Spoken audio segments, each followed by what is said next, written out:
Rachel Hayes had been warned 3 times already. The shuttle from Earth had barely docked at the Coalition station when the messages started flooding in.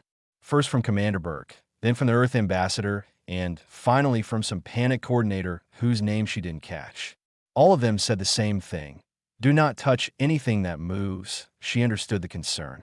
Humans were new here, barely 3 weeks into their membership with the Galactic Coalition. Every species was watching them, judging whether Earth deserved a seat among the stars. One wrong move could end humanity's chance at joining the greater universe. But Rachel was a xenobiologist. She had spent her entire career studying life, understanding it, connecting with it. When she walked through the docking bay and saw her first real alien, she forgot every warning. The creature sat beside a tall, mantis-like being near the customs checkpoint. It looked like someone had crossed a hedgehog with a disco ball. Crystalline quills covered its round body, each one catching the station lights and throwing rainbow patterns across the metal floor. The creature was roughly the size of a basketball, and it made a soft clicking sound as it shifted its weight. Rachel stopped walking. Her escort, a floating jellyfish-type alien named Drift, bumped in her back. "Dr. Hayes, we must keep moving," Drift said, its voice coming from a translator box that hung in the air beside it. "What is that?" Rachel pointed at the crystalline creature. "A quillbat. They are common pets among the Chither people. Please, we are late for your orientation." The mantis being noticed Rachel staring. It approached with precise, mechanical movements.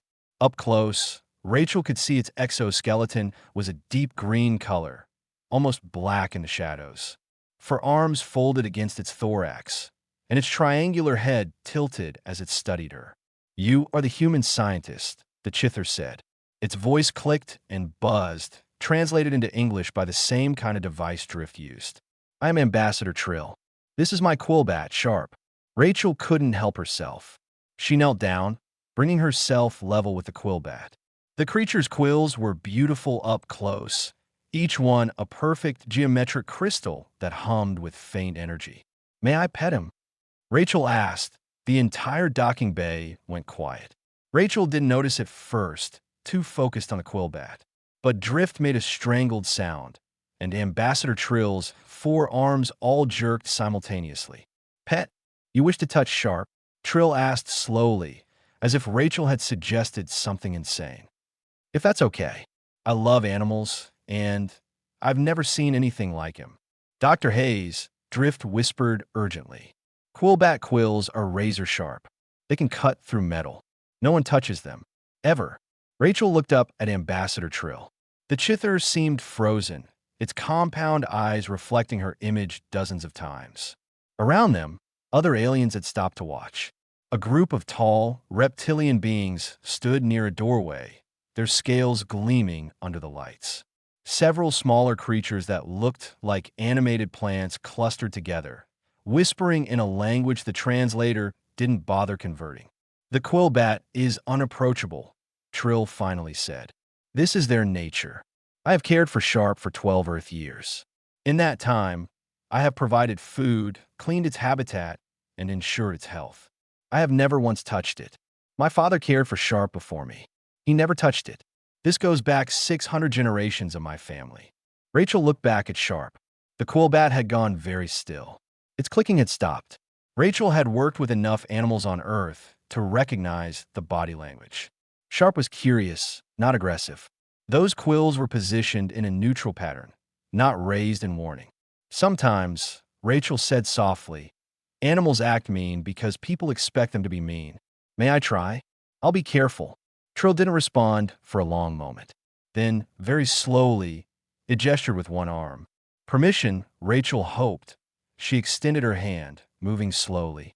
Sharp watched her approach. The quillbat's quills began to shift, a sound like wind chimes. Rachel kept her movements gentle, telegraphing her intentions. When her fingers were an inch away, she paused. "Hey there, buddy," she whispered. "You're just beautiful, aren't you?" Sharp's quills suddenly folded flat against its body. The crystalline spines laid down like fur, creating a smooth surface. Rachel's fingers made contact with something warm and slightly fuzzy. The crystals weren't sharp at all when they were relaxed. They felt like stroking velvet-covered glass. Sharp made a sound.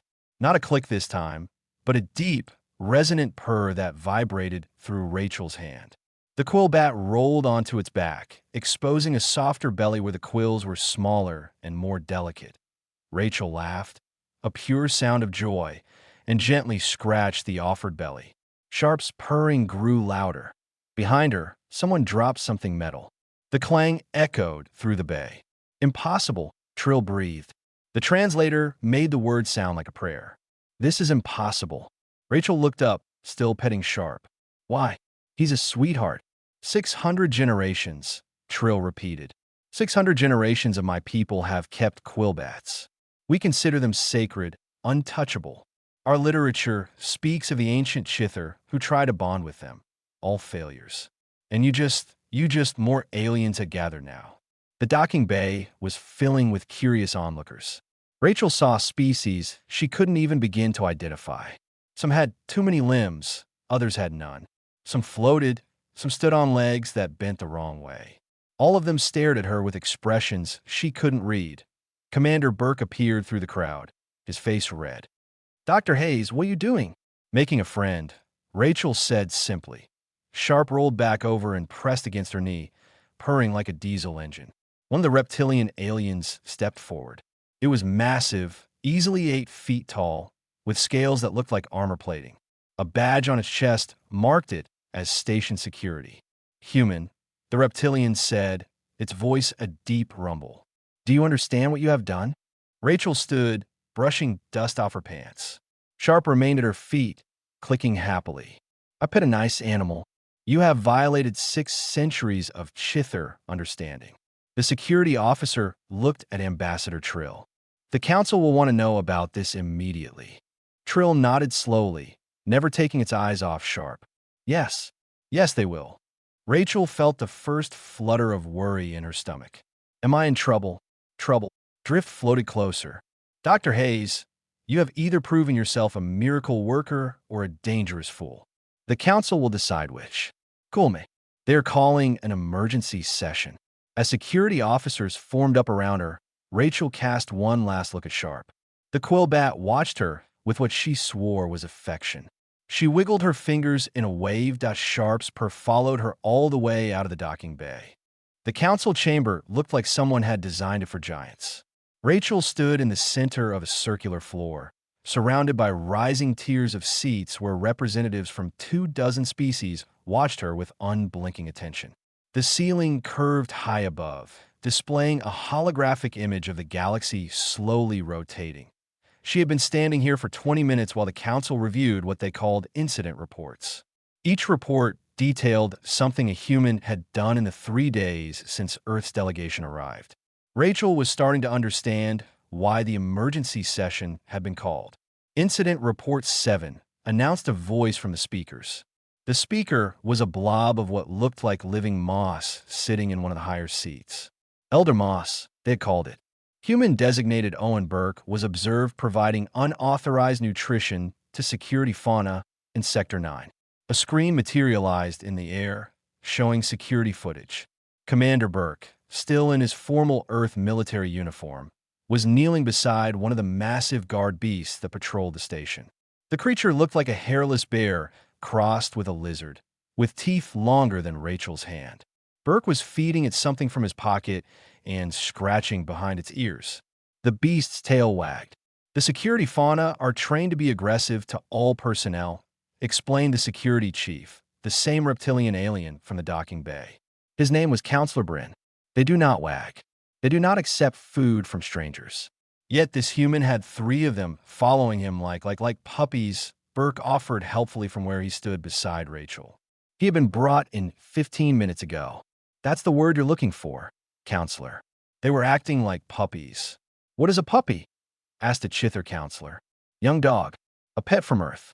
Very friendly, very loyal. Bryn's scales rattled. These are not pets. They are weapons. They're good boys, Burke said. The brown one especially. I named him Roger. A ripple went through the council. Rachel closed her eyes. Burke was not helping their case. Incident Report 14. Elder Moss continued. Human-designated Lisa Hayes was found in a maintenance duct, having somehow befriended 3 cleaning drones and taught them to play a game. More footage appeared. Rachel's younger sister Lisa sat cross-legged in a narrow corridor, bouncing a ball between 3 hovering drones. The machines were beeping in what sounded like excitement, competing to catch the ball first. Rachel groaned. She was going to kill Lisa. The drones are reporting higher efficiency levels, admitted a plant-like being from the lower seats. And they appeared to be happy. I did not know they could experience happiness. Everything can be happy if you're nice to it, Lisa called out from the observation area. She had been allowed to watch but not participate. Those drones were lonely. They are machines, Bryn roared. Lonely machines, Lisa said. Ambassador Trill stood from its seat. Since the incident with Sharp, Trill had been unusually quiet. Council members, I believe we are approaching this incorrectly. The humans are not trying to cause chaos. They are simply being human. And what does that mean? Asked a floating jellyfish being similar to Drift. Trill gestured toward Rachel. Dr. Hayes, would you explain your behavior with Sharp? Use your own words. Rachel took a breath. On Earth, we have thousands of species of animals. Dogs, cats, horses, birds, rabbits, even reptiles and spiders. For thousands of years, humans have lived alongside them. We domesticated wolves and turned them into pets. We convince cats to live in our houses. We ride animals. We train them. We keep them as companions. This is standard for many species, Bryn said. We of the scaled ones also keep companion animals. But do you pet them? Rachel asked. Silence. Do you stroke their heads? Scratch behind their ears? Rub their bellies? Do you pick them up and cuddle them? Physical contact with animals is unusual, Elder Moss said slowly. Most species maintain distance from their fauna. We don't, Rachel said. We touch them. We pet them. It makes them happy, and it makes us happy. When I saw Sharp, I didn't see a dangerous creature with razor quills. I saw a beautiful animal that probably never experienced kindness. So I offered it. You risked injury, Bryn said. I risked rejection, Rachel corrected. There's a difference. Sharp could have raised his quills and refused me. But he didn't. He accepted the contact because he wanted it. A screen appeared showing Ambassador Trill's quarters. Sharp was visible, surrounded by several other quillbats. The footage was from this morning. Sharp was actively pressing against the others, seeking contact. The other quillbats were responding, their quills laid flat as they clustered together in a pile. Since your interaction, Trill said quietly, Sharp has been teaching the other quillbats to accept touch from each other for me. This morning, for the first time in my life, I held my companion. He is soft. He is warm. And he has been lonely for 12 years while I stood nearby, afraid to reach out. The emotion in Trill's translated voice was unmistakable. Rachel felt tears prick her eyes. This is not just about one human petting one creature, Elder Moss said. We have 72 incident reports. Humans have attempted to touch, befriend, or comfort nearly every being they have encountered. Some of you have experienced this yourselves. Several counselors shifted uncomfortably. The human ambassador patted my shoulder yesterday, admitted a bird-like being. I found it pleasant. One of them asked to brush my fur, added a furry quadruped. It was the most relaxing experience of my adult life. They are dangerous, Bryn insisted. Not to others, but to themselves. What happens when they encounter a species that responds with violence to touch? The clawed ones, for example. They are predators, aggressive and hostile to all outsiders. Elder Moss rippled thoughtfully. Perhaps that is exactly why we should send the humans to meet them. The chamber erupted in protests. Rachel exchanged a glance with Burke, who looked equally confused. Order. Elder Moss's voice boomed through the speakers. The clawed ones are withdrawing from the coalition. They claim we treat them as monsters. Every diplomatic mission has failed because we approach them with fear. Perhaps humans, who apparently fear nothing, might succeed where we cannot. You want to send them into the clawed ones' territory? Bryn asked. They will be torn apart. Or, Trill said softly, they will pet the most dangerous predators in the galaxy and somehow make friends. The council voted. Rachel watched the display as lights blinked across the seats. Green for yes, red for no. When the count finished, it was close. 20 votes for, 17 against. It is decided, Elder Moss announced. Dr. Rachel Hayes and Commander Owen Burke will join the diplomatic mission to Fong, homeworld of the Clawed Ones. You will observe only. You will not engage. And under absolutely no circumstances will you attempt to pet anything. Burke leaned toward Rachel. We're definitely going to pet something, aren't we? Probably, Rachel admitted. Fantastic, Burke said. I've always wanted to pet a giant space tiger. Rachel smiled despite herself. This was either going to be humanity's greatest success or their most spectacular failure. Knowing humans, it would probably be both. Fong looked exactly like its name suggested. The planet's surface was all sharp peaks and frozen valleys, like a mouth full of broken teeth trying to bite the sky. Rachel pressed her face against the shuttle window, watching ice storms tear across the landscape below. Nothing about this place seemed welcoming. Those are their cities, Drift said, pointing toward clusters of structures built into the mountainsides. The floating jellyfish being had insisted on joining the mission, claiming someone needed to document humanity's inevitable failure. The Clawed Ones prefer high altitudes and cold temperatures. Burke studied a datapad, reading the mission briefing for the third time.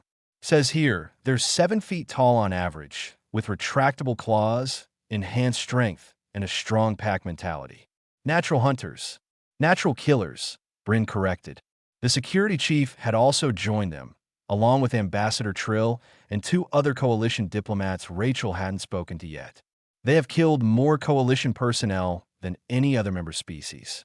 Usually by accident, they claim, but the dead remain dead regardless of intent. The shuttle descended toward a landing platform carved from black stone.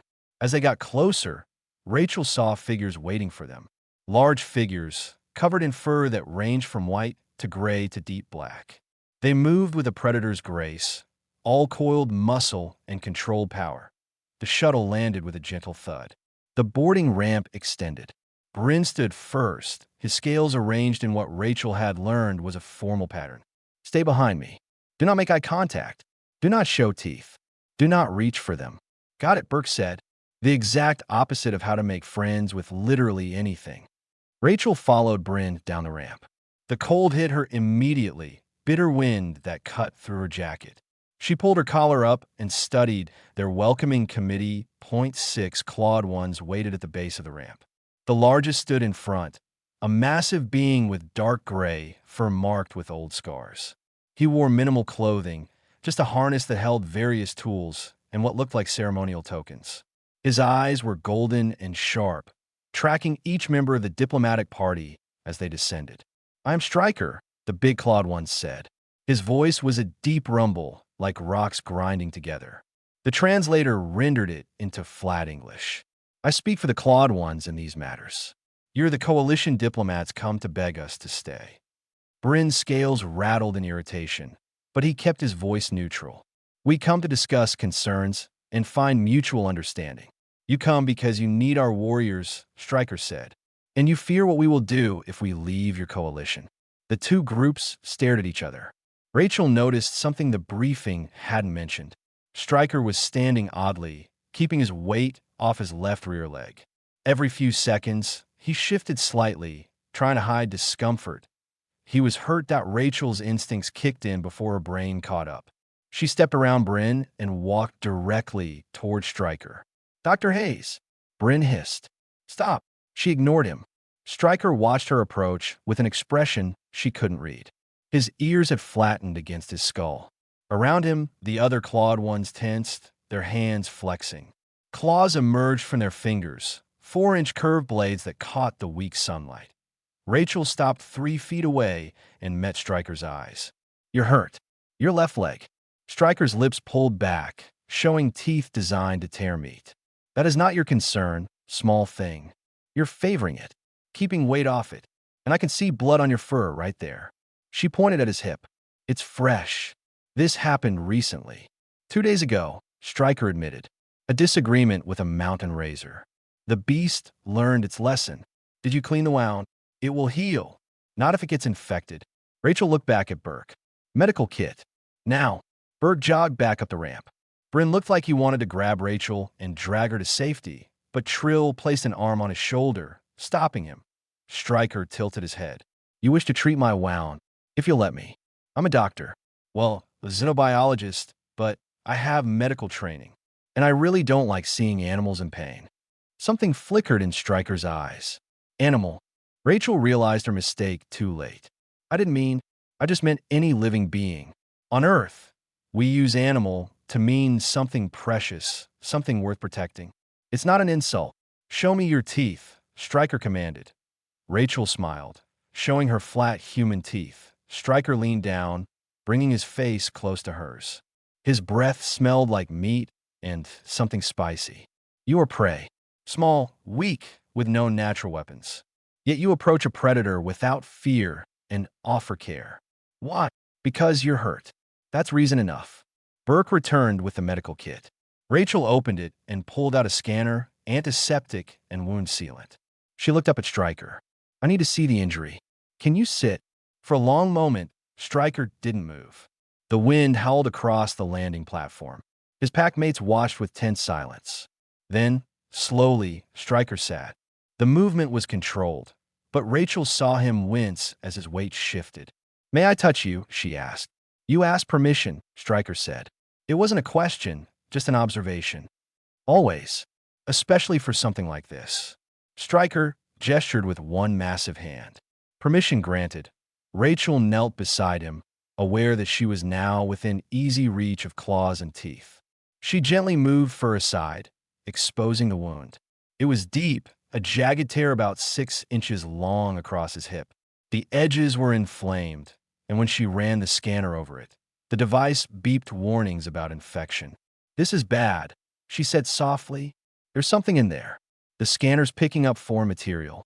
Razor quills, Stryker said. They break off in the wound. The body pushes them out eventually, or they cause an infection that kills you. Hold still. This might hurt. Rachel worked carefully, using forceps to extract 3 crystalline quills from the wound. Each time she pulled one free, Stryker's breathing hitched, but he didn't move. She cleaned the area with antiseptic, applied antibacterial gel, and sealed the wound with medical adhesive. Throughout the process, she talked to him in a low, soothing voice. The same tone she had used with nervous animals at the shelter back on Earth. She described what she was doing, warned him before each painful part, and praised him for staying still. When she finished, she rested her hand on his shoulder. His fur was incredibly soft under her palm. There, that should heal properly now, but need to rest it for a few days. Stryker looked down at where her hand touched him. You're not afraid of me. Should I be? Most beings are. Rachel smiled. I grew up on Earth. We have things there that would give you nightmares. Spiders as big as dinner plates, snakes that can swallow a deer whole, bears that weigh half a ton. I've handled all of them. You're just a big cat with really good claws. Something rumbled in Stryker's chest. For a terrifying second, Rachel thought she had offended him. Then she realized he was laughing. A big cat, he repeated. This is what you see when you look at me. A big, injured cat who needed help. Yes. Stryker placed his hand over hers where it rested on his shoulder. His palm dwarfed hers completely. The Coalition sends many diplomats. They speak of treaties and agreements and mutual benefit. They fear us and they show it. You are the first to show kindness. The rumbling in his chest grew louder. Rachel realized with shock that he was purring. An actual purr, so deep it vibrated through her bones. Why do you touch without fear? Stryker asked. Do humans not understand death? Rachel thought about her answer carefully. We understand it just fine, but we also understand that life is too short to spend it afraid. On Earth, we learned that making friends with dangerous creatures was often better than making enemies. We pet things because connection matters more than safety. Stryker stood, testing his weight on the treated leg. He nodded approval. Gulme, we'll talk by the fire, and you will tell me more about Earth, where prey becomes strong by befriending predators. As the group moved toward the city, Bryn sidled up to Rachel. That was the most reckless, dangerous, foolish thing I have ever witnessed. Did it work? Rachel asked that Bryn's scales rippled in what might have been a smile. Disturbingly, yes. Fire danced in a pit carved from black stone. The Clawed One's gathering hall was actually a cave, its ceiling lost in shadow far above. Around the fire sat a dozen of their warriors, all watching Rachel with varying degrees of curiosity and suspicion. The heat felt good after the bitter cold outside. Stryker had given Rachel a place of honor beside him. Burke sat on her other side, looking relaxed despite being surrounded by apex predators. Bryn and the other diplomats clustered together across the fire, clearly uncomfortable. "Tell us about Earth," Stryker said.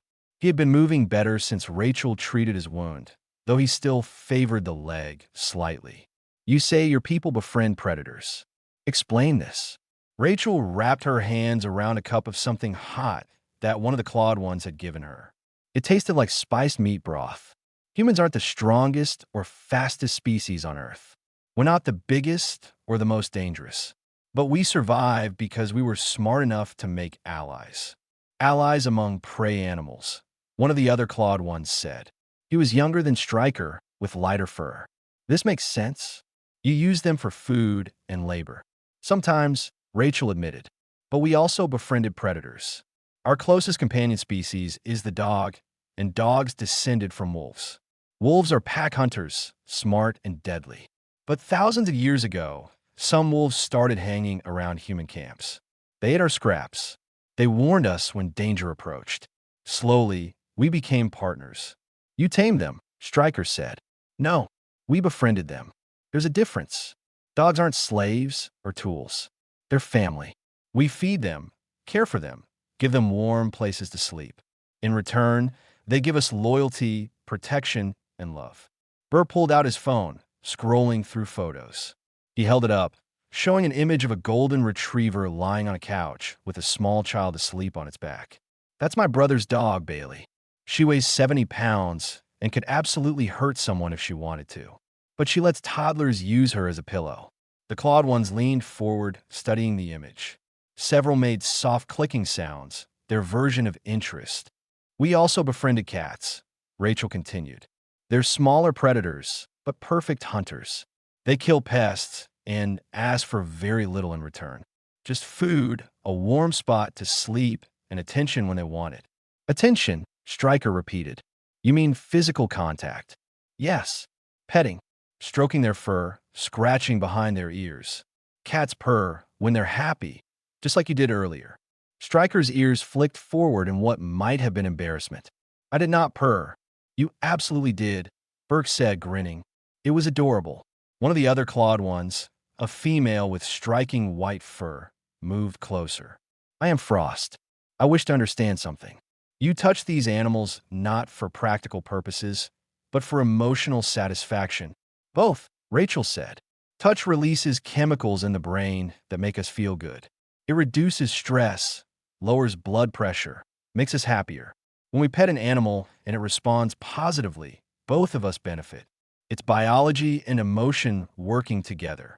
"The Coalition doesn't understand this," Stryker said, his voice heavy. "They see us as weapons. Useful, but dangerous. They keep distance. They fear our claws and teeth. No one has ever offered us kindness without wanting something in return." The sadness in his voice surprised Rachel. She looked around the fire at the assembled Clawed Ones. They were all watching her with an intensity that would have terrified most beings. But Rachel saw past the fangs and claws. She saw loneliness. "You're social," she said softly.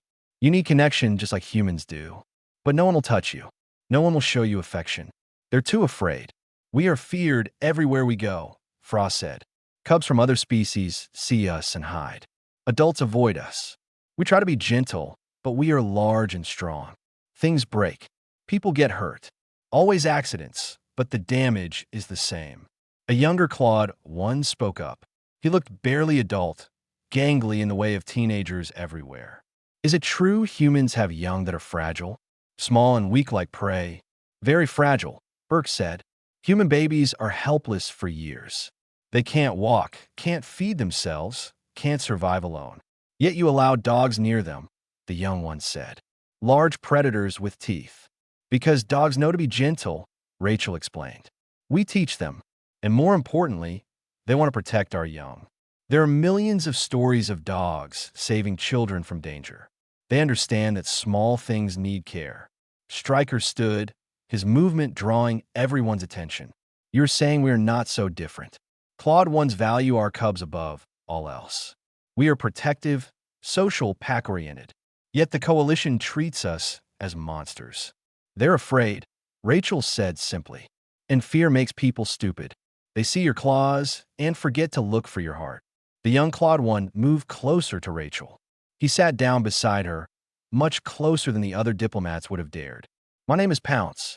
The elders say this is a cub name, and I should choose something fierce. But I like Pounce. Rachel smiled. I like it too. It's a good name. May I ask something? Pounce looked nervous, his ears flat. You pet animals on Earth. Would you? He couldn't finish the question, but Rachel understood. She looked at Stryker. Is it okay if I pet Pounce? Stryker nodded slowly. Rachel reached out and placed her hand on Pounce's head, between his ears. His fur was thick and warm. She stroked gently, the way she would pet a large dog. Pounce went completely still for a moment. Then a rumble started in his chest, growing into a purr that shook his entire body. Oh, Pounce breathed. Oh, this is wonderful. Frost moved closer. May I try as well? Everyone can try, Rachel said. Line up. I'll pet all of you. What happened next would become legend in Coalition history. One by one, the fiercest predators in the galaxy lined up to be petted by a human scientist who weighed less than their arms. Rachel scratched behind ears, rubbed under chins, and stroked soft fur. Burke joined in, showing them the perfect spot on dog backs that made their legs kick. Within an hour, the gathering hall was full of purring clawed ones, some lying on the floor like giant house cats, others leaning against each other in contentment. Pounce had curled up with his head in Rachel's lap, fast asleep. Bryn watched from across the fire, his scales arranged in an expression of complete disbelief. They are warriors, killers, and you have reduced them to happy, Trill said softly. She has made them happy, something we never thought to try. An alarm suddenly blared through the hall. A clawed one rushed in, speaking rapidly in their native language. Stryker stood immediately, all softness vanishing from his posture. What's wrong? Rachel asked. Coalition vessel under attack in the void sector, Stryker translated. The Hive. They have surrounded a science ship. The crew is trapped. The Hive has never communicated with anyone, Bryn said, standing. Every contact attempt ends in violence. Those crew members are already dead. Rachel stood, carefully moving Pounce's head. What if they're not violent? What if they're just scared? The Hive are insects, Bryn said. They have no emotions, no individual thought. Only the collective matters to them. Everything has emotions, Rachel said. Even insects. Back home, bees dance to communicate. Ants care for their wounded. What if the Hive just needs someone willing to understand them? Stryker looked at her with something like hope. You would try. Someone has to. And apparently, humans are really good at petting things everyone else thinks are impossible. The council message came through moments later. They were requesting Rachel specifically for the rescue mission. She had apparently become the Coalition's expert in impossible communication. Burke strapped on his jacket. Here we go again. What's the worst that could happen? We get torn apart by space insects, Rachel said cheerfully. Right? Just another Tuesday. Stryker placed his massive hand on Rachel's shoulder. I will come with you. If the small human who heals wounds can face the Hive, a clawed one can stand beside her. Within the hour, they were loading onto a fast attack ship. Rachel looked back at Pounce and the others. They watched her leave with obvious concern, their ears back and tails low. Don't worry, she called out. I'll come back. I promise to pet you all again. Their purrs of approval followed her onto the ship. Darkness pressed against the viewport like something alive. The void sector earned its name honestly. No stars lit this region of space, just empty black punctuated by the occasional drift of cosmic dust. Rachel stared out at nothing and tried to calm her racing heart. The damaged science vessel appeared on their sensors before they could see it. A spinning wreck trailing atmosphere and debris. Around it, like sharks circling prey, moved dozens of hive drones. Each one was the size of a shuttle, all blade-sharp limbs and gleaming carapace. Life signs on the science vessel? Stryker asked. He stood behind the pilot, his bulk filling the small bridge. Faint, the pilot replied. She was one of the plant-like beings Rachel had seen on the station. Her name was Willow. They have retreated to the central core, but they're running out of air. Burke studied the tactical display. The hive ships aren't attacking anymore. They're just watching. Waiting, Bryn corrected. He had insisted on joining the mission, claiming someone needed to provide actual security. The hive never leaves prey alive. They are waiting for something, or guarding something, Rachel said. An idea was forming, dangerous and probably stupid. What if they think with a threat? We're trying to rescue Coalition crew, Drift pointed out. The jellyfish being floated beside Rachel's chair, its translator box humming. What does that make us threatening? Show me where this happened, Rachel said. The exact coordinates. Willow pulled up a star map. A red marker showed the attack site. Rachel zoomed out, looking at the surrounding space. Then she saw it. A cluster of objects, small and warm, registering as biological matter. What is that? She asked, pointing. Willow enhanced the image. Hive eggs. Thousands of them. The science vessel was collecting samples near the nursery when the attack began. They weren't attacking, Rachel breathed. They were defending. We went near their babies. The hive has no concept of babies, Bryn said. They are a collective consciousness. Individual lives mean nothing. Every species protects their young, Rachel said firmly. Even insects. Especially insects. Show me the cargo bay of the science vessel. Another screen appeared. The ship's manifest listed dozens of samples, including 3 hive eggs in stasis containers. They think we stole their children, Rachel said. That's why they attacked. That's why they're waiting. They want their eggs back. Stryker's claws extended unconsciously. If this is true, then the science crew are not prisoners. They are hostages. Can we communicate with the hive? Rachel asked. Everyone looked at each other. Finally, Drift spoke. No one has ever successfully communicated with them. They ignore all hails, all attempts at contact. They simply attack or retreat. Nothing between. Then I'll have to try something else, Rachel said. She stood, moving toward the airlock. I'm going over there. Absolutely not, Bryn roared. You will be killed instantly. Maybe, but I have to try. Burke, I need you to retrieve those hive eggs from the science vessel's cargo bay. Can you do it? Burke was already suiting up. Remote drone should work. The bay is still pressurized according to these readings. Good. Bring them to the airlock. I'll take them out. Out where? Drift asked. To the hive. I'm going to return what we took. Stryker moved to block her path. This is suicide. The hive will tear you apart. Rachel met his golden eyes. 2 days ago, everyone said you would tear me apart too. Sometimes you have to trust that other beings aren't monsters. They're just scared parents. It took 20 minutes to suit up and retrieve the eggs. Burke worked the drone controls with steady hands, guiding the small robot through the damaged vessel's corridors. The crew trapped inside tried to communicate, but Rachel couldn't respond without alerting the hive to their plan. The 3 eggs sat in their stasis containers, each about the size of a watermelon. Through the transparent material, Rachel could see movement inside. The larvae were alive, developing normally. Ready? Burke asked. He held a sidearm, though they both knew it would be useless against dozens of hive drones. No, Rachel admitted. But let's do it anyway. The airlock cycled open. Space greeted her with absolute silence. Rachel activated her suit's thrusters, moving slowly away from the ship. She carried 1 egg container in her arms, the other 2 tethered to her waist. The hive drones noticed immediately. They turned as one, their movements synchronized and precise. Blade limbs extended, mandibles opened. Rachel could see her reflection in their compound eyes, tiny and vulnerable. She kept moving forward, directly toward the largest drone.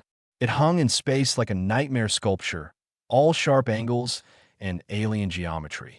As she approached, it raised its limbs in what had to be an attack posture. Rachel stopped 10 feet away. She held up the egg container, making sure the drone could see it. Then, slowly, she began to hum. A lullaby her mother had sung to her as a child.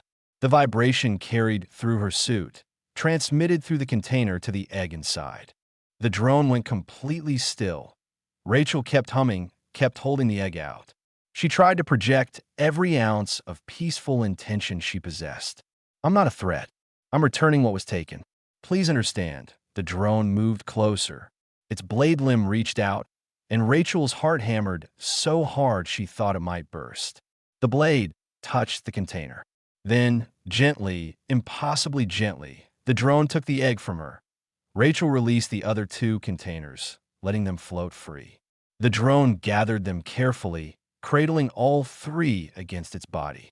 Other drones moved in, surrounding Rachel. She forced herself to remain calm, to keep humming. One drone moved closer than the others. It was smaller, maybe younger. Its limb extended toward Rachel's helmet. She held still, barely breathing. The blade touched the faceplate, tapping gently. The pattern was rhythmic, deliberate communication. Rachel tapped back, matching the rhythm. The drone's antennae quivered. It tapped again, a more complex pattern. Rachel tried to copy it, her gloved fingers clumsy against the helmet. The drones began to vibrate. All of them, in unison, creating a subsonic hum that Rachel felt through her entire suit. It wasn't threatening. It was almost like singing. Behind her, Rachel heard Bryn's voice over the comm. Dr. Hayes, something is happening. A larger vessel is approaching. Through the swarm of drones, Rachel saw it. A ship that made the drones look like children. It was massive, organic-looking, covered in the same chitinous armor, but built on a scale that defied belief. The Hive Queen's ship. Rachel, get back here, Burke urged. Now. Not yet, she whispered. The Queen's ship opened, and a single figure emerged. She was enormous, easily 3 times the size of the drones, with a crown of blade limbs that spread like wings.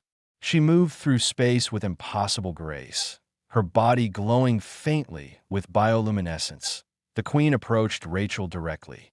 Every instinct screamed at Rachel to flee, but she held her ground. She kept humming her lullaby, kept her body language as non-threatening as possible. The Queen stopped inches away. Up close, Rachel could see details the sensors hadn't captured. Scars on the carapace were marks from centuries of existence. This being was ancient, and she carried the weight of billions of lives in her collective consciousness that a blade limb extended. Rachel closed her eyes, accepting whatever came next. The blade touched her chest, gentle as a feather. The Queen held it there for a long moment.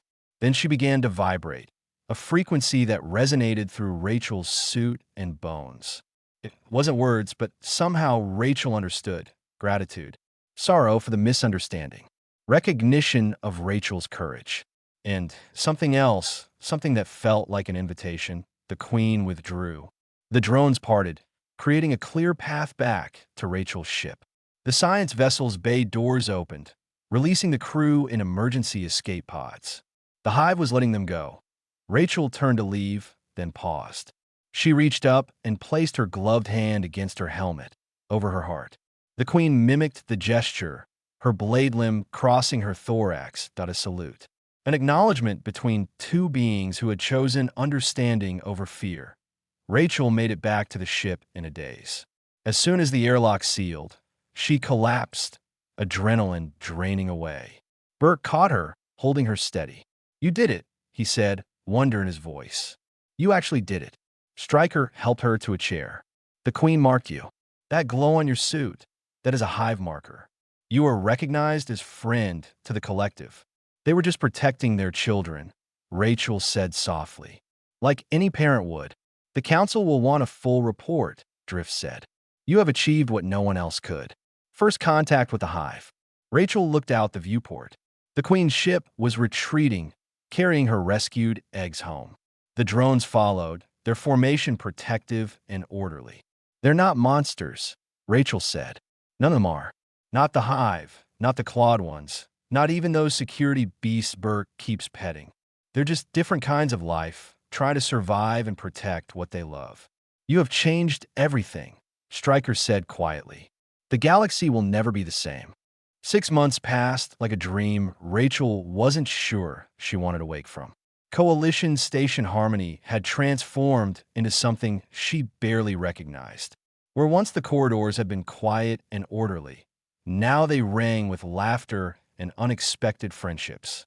A Claude 1 walked past carrying a Chither child on his shoulders, both of them playing some game that involved roaring and giggling. 3 humans sat with a group of Scaled Ones, showing them pictures of Earth's animals on their tablets. Everywhere Rachel looked, she saw beings touching, connecting, learning to speak a language that needed no words. She stood in the observation deck, watching ships come and go. Among them was a Hive vessel, smaller than the Queen's ship, but still impressive. A cultural exchange, the first of its kind. Human scientists were learning to communicate through vibration and touch, while Hive drones discovered the concept of individual names and personal preferences. The Council is ready for you, Drift said, floating up beside her. The jellyfish being had become Rachel's assistant, documenting everything for the historical archives. This is a significant moment. Rachel smoothed her formal jacket. She still wasn't used to fancy clothes. Give her field gear and mud any day. Do I look okay? You look like someone who changed the galaxy by petting things, Burke said, joining them. He wore his dress uniform, metals gleaming, which is possibly the most human sentence ever spoken. They walked together to the council chamber. The doors opened to reveal not just the usual counselors, but representatives from species Rachel had never seen before. The chamber was packed, standing room only. Even Elder Moss had expanded to fill more space, rippling with what looked like excitement. Ambassador Trill stood at the center podium. Sharp sat beside him, purring audibly. The Quillbat had become something of a celebrity, the first of his kind to be regularly petted. Other Chither families were learning to bond with their own companions, centuries of distance dissolving with a single touch. We gather today to formally recognize a new discipline, Trill announced. For thousands of years, the Coalition has relied on verbal diplomacy, treaties written in words and bound by law. We have succeeded in maintaining peace, but we have failed at something more fundamental. We have failed to truly connect. Murmurs of agreement rippled through the crowd. Humanity has shown us a different path, Trill continued. They call it many things.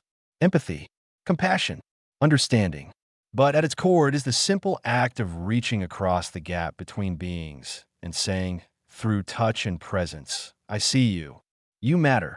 Rachel felt her cheeks warm. She had never meant to start a revolution. She just couldn't help petting cute things. Elder Moss's voice resonated through the chamber. Dr. Rachel Hayes, please step forward. Rachel walked to the podium on shaking legs. The assembled beings all watched her with expressions ranging from curiosity to admiration. She recognized some faces. Pounce stood with a group of young Claude Ones, all of them grinning with barely contained excitement. Frost was there too, wearing a formal harness decorated with Earth-style friendship bracelets the human children had made for her. 6 months ago, Elder Moss said, we nearly rejected humanity's application to join the Coalition. We saw your compulsive need to touch everything as a liability, a danger to yourselves and others. We were wrong. The word wrong echoed in the vast space. You have achieved the impossible, Elder Moss continued.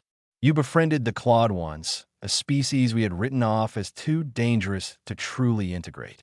You made first peaceful contact with the Hive, ending a conflict that has cost thousands of lives.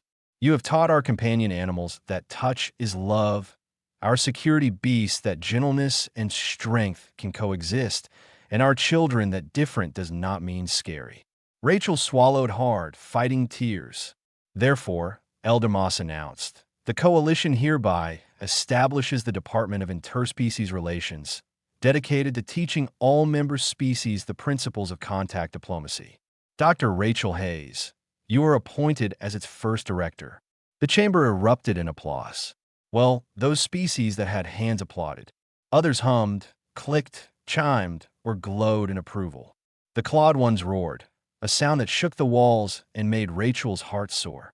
Burke hooped and hugged her.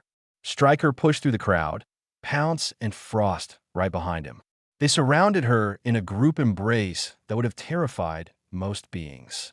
Rachel hugged them back, burying her face in soft fur. "Thank you," Stryker rumbled, "for seeing us, for teaching the galaxy that we are not monsters." "You were never monsters," Rachel said, voice muffled against his chest. "You just needed someone willing to look." Over the next hour, Rachel met representatives from species across the galaxy. All of them wanted to learn, to understand how to bridge the gaps that had kept them isolated for so long. A delegation from the Crystalline Luminous Collective asked if humans could teach them to interpret physical sensation.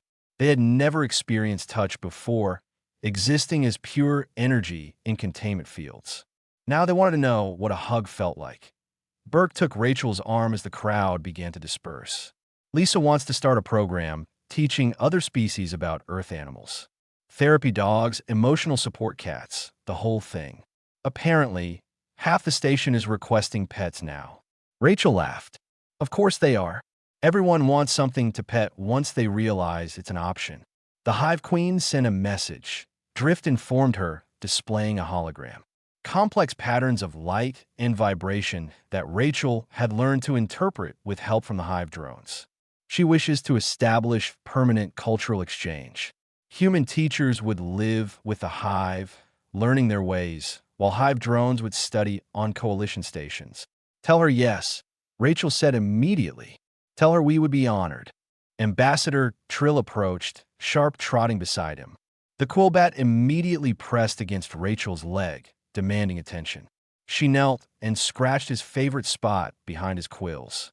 "I have been thinking," Trill said slowly, "about the ancient records I mentioned. The lost species that bonded with all creatures. I believe they were human ancestors, explorers from Earth's distant past. They came to the stars before they were ready, before they could survive here. They died out, and the galaxy forgot the lesson they tried to teach." "What lesson?" Rachel asked. "That strength is not measured in weapons or technology. It is measured in the courage to be vulnerable, to reach out despite the risk of rejection or harm. Your species almost made that mistake again, nearly destroyed yourselves with weapons and conflicts. But you survived because you remembered how to care for things beyond yourselves. Your animals kept you human." Rachel had never thought of it that way. But looking around the chamber, seeing species that had been strangers 6 months ago, now talking, laughing, and yes, touching each other with cautious affection, she understood. The galaxy was dying of loneliness, she said softly. Everyone was afraid of everyone else. All that space, all those species, and everyone was alone. "Not anymore," Stryker said. He had stayed close, unwilling to let his human friend out of sight. "You taught us to reach across the darkness, to pet the impossible." A new group entered the chamber. They were tall and elegant, covered in scales that shimmered like oil on water. Their lead representative approached Rachel with cautious steps. "I am Shimmer of the Prismatic Accord," the being said. Its voice was musical, translated into English by a device more advanced than anything Rachel had seen. "We have traveled far to meet the humans. We are a nervous species, afraid of contact with others. Your reputation has reached our homeworld. We wish to learn." Rachel smiled and extended her hand. "May I?" Shimmer looked at the offered hand with visible anxiety. Its scales rippled through colors that Rachel's translator helpfully identified as fear, hope, and desperate longing. Slowly, Shimmer reached out. Its hand was cool and smooth, the scales silky under Rachel's palm. The moment their hands touched, Shimmer's entire body flashed brilliant gold, the color of joy in their species. "Oh," Shimmer breathed. "Oh, this is... I never knew. We never knew." More of the Prismatic Accord approached, each one wanting to experience touch for the first time. Rachel obliged, shaking hands, patting shoulders, offering the simple gift of connection that humans have been giving freely since they first befriended a wolf at a campfire 10,000 years ago. Burke leaned against a wall, watching the scene with a grin. "We're going to need more humans up here. There's a whole galaxy that needs petting."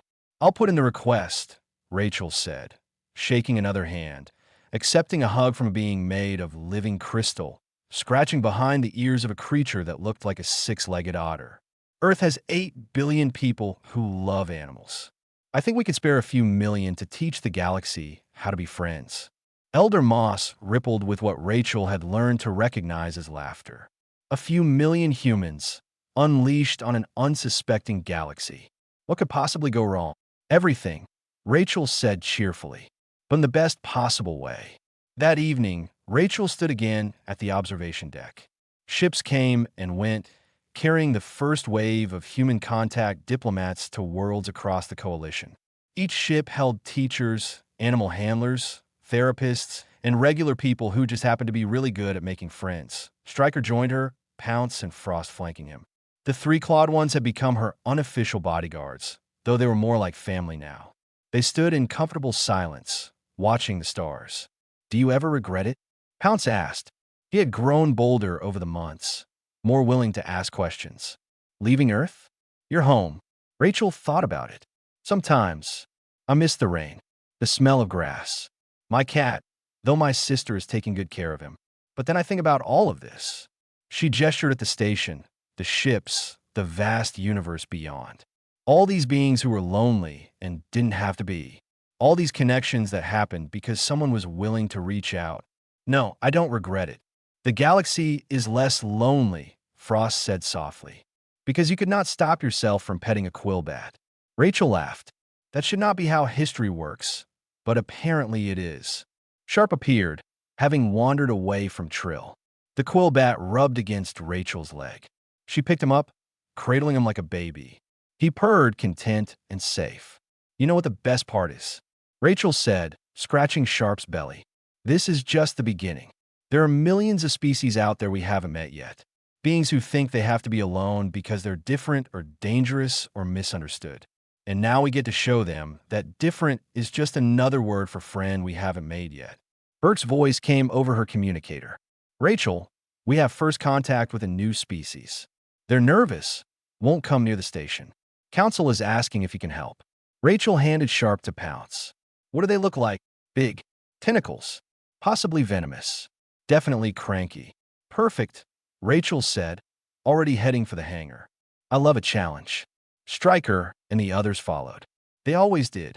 The human who pet everything and her pack of impossible friends, heading out to prove once again that the bravest act in the universe was not conquering fear, it was offering kindness in spite of it.